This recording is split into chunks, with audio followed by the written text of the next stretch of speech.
कक्षा 10 की प्रश्नावली तीसरी है बहुपद। इसमें मुख्यतया द्विघात समीकरण दिए गए और द्विघात समीकरणों का हल है। सबसे पहले द्विघात समीकरण। द्विघात समीकरण का सूत्र होता है f(x) बराबर ax square plus bx plus c।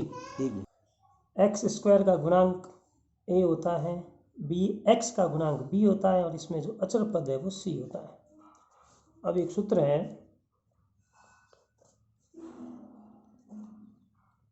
द्विघात समीकरण के गुणांक है एक्स स्क्वायर का गुणांक स्मॉल a, x का गुणांक स्मॉल b और अचर है c। तो द्विघात समीकरण के गुणांकों व शून्यकों, द्विघात समीकरण का शून्यक होता है अल्फा और बीटा। शून्यकों के बीच संबंध, इसके दो सूत्र है। पहला है अल्फा प्लस बीटा बराबर माइनस बी अपॉन ए। अल्फा और बीटा द्विघात समीकरण के दो शून्यक या मूल है। स्मॉल बी एक्स का गुणांक है, स्मॉल ए एक्स स्क्वायर का गुणांक है। और इसका दूसरा सूत्र है अल्फा डॉट बीटा बराबर सी अपॉन ए। एक द्विघात समीकरण का सूत्र है और द्विघात समीकरण f(x) बराबर होता है एक्स स्क्वायर माइनस शून्यकों का योग x प्लस शून्यकों का गुणा।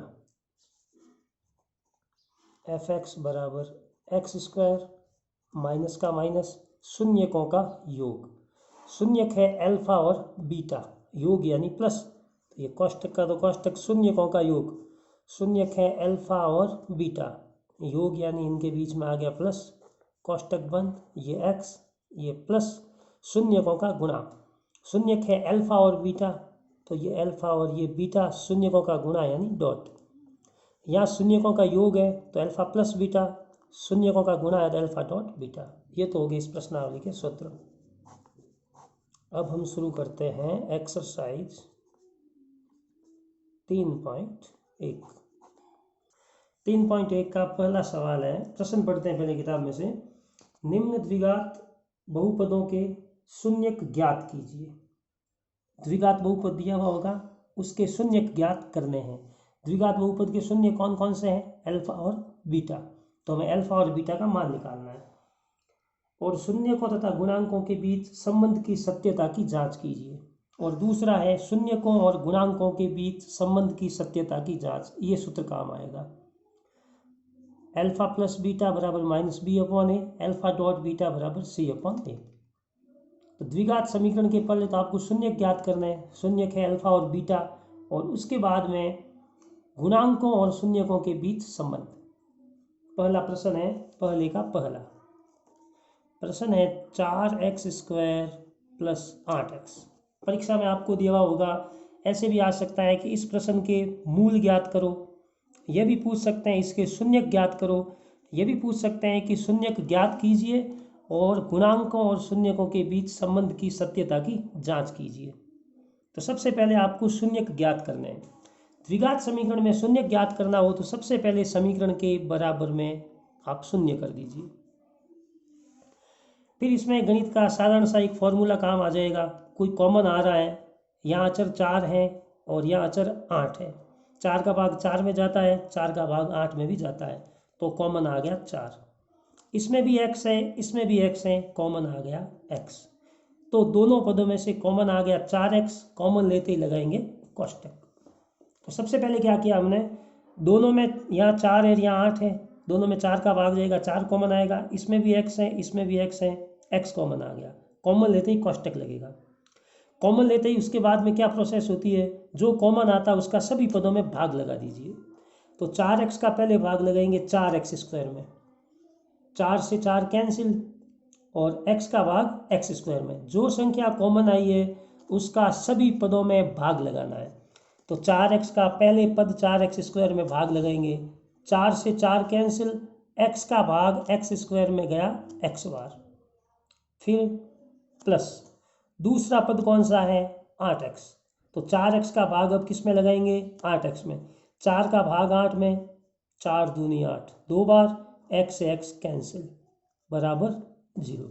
तो सबसे पहले हमने क्या किया, दो पद है दोनों में से कॉमन ले लिया, इसमें 4 है और इसमें 8 है, दोनों में 4 का भाग जाता है, कॉमन 4 आ गया, इसमें भी x है इसमें भी x है, कॉमन x आ गया। कॉमन सब कम से कम घात ली जाती है, यहाँ x की घात 2 है, यहाँ x की घात कितनी है 1, कोई घात नहीं यानी घात कितनी है 1, तो x की घात यहाँ 2 है, यहाँ x की घात 1 है, तो कम से कम घात कितनी हुई 1, x की घात 1 कॉमन आ गया, दोनों में कॉमन 4x आ गया।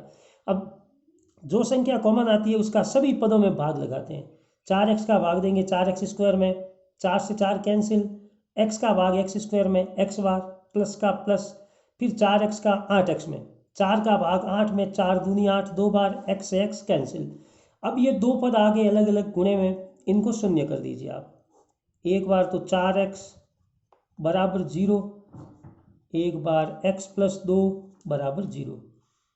अब देखिए आप, हमें x का मान निकालना है, तो बराबर के इधर सिर्फ x को ही रखेंगे, x के साथ में और कौन है 4, 4 और x के बीच में चिन्ह किसका है गुणे का है, दो राशियों के बीच कोई चिन्ह नहीं है प्लस माइनस, इसका मतलब उनके बीच चिन्ह गुणे का है, तो 4 और x के बीच में गुणा है तो 4 आ जाएगा 0 के भाग में, तो 4 तो आ गया 0 के भाग में, यहाँ क्या बच गया x बराबर 0, 4 भाग में 0/4, x बराबर ऊपर 0 है नीचे कोई भी राशि है, मान कितना होगा 0।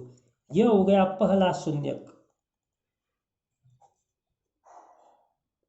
पहला शून्यक, पहले शून्य को कहते हैं अल्फा बराबर 0, पहला आंसर।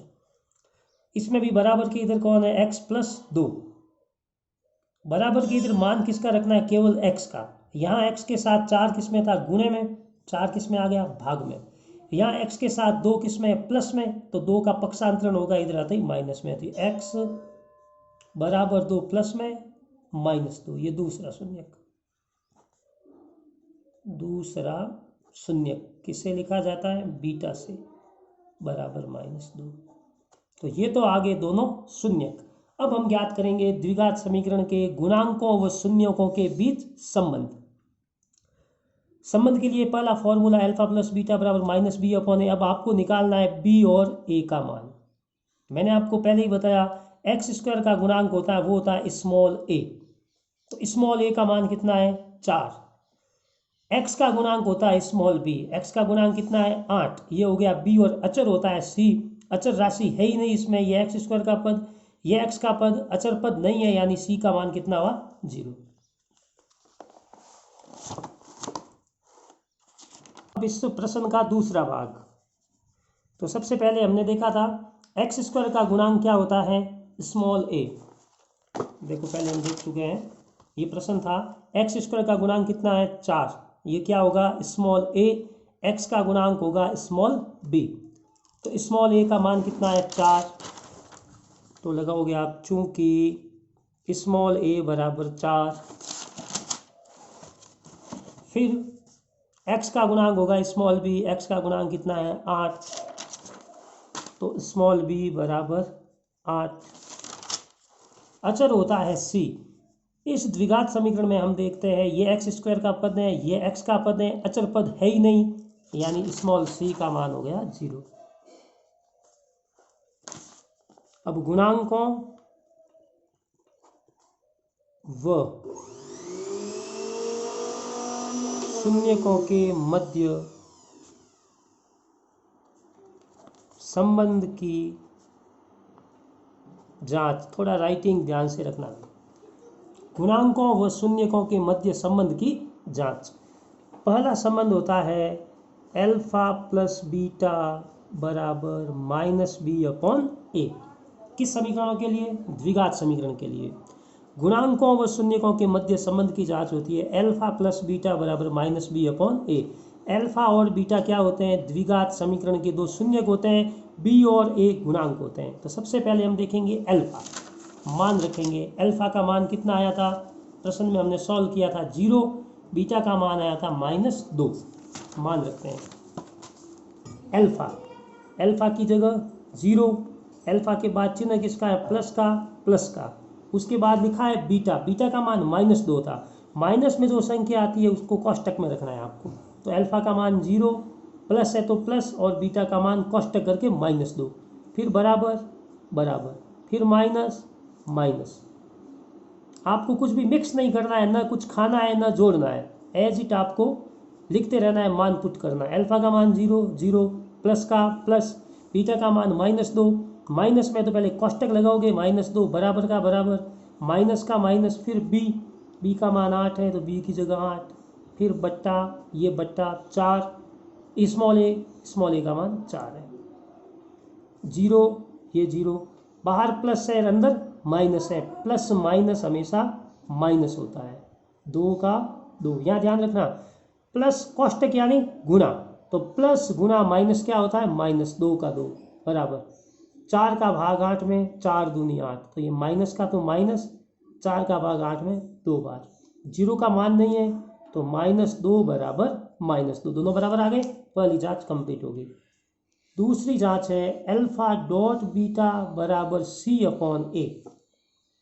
अल्फा का मान कितना आया था, 0, डॉट का मतलब क्या होता है, गुना, बीटा का मान -2, कोष्टक में -2, बराबर का बराबर, सी का मान कितना है 0, बट्टा स्मॉल ए का मान कितना है 4। अब 0 का गुना -2 से, 0 का गुना किसी भी संख्या से करेंगे तो 0 आएगा, बराबर, ऊपर 0 है, नीचे कितनी भी बड़ी राशि हो मान क्या होगा, 0 बराबर 0। तो ये दोनों तो जांच हो गई, ये दोनों बराबर आ गए, -2 0 0, इसका मतलब हो गया हमने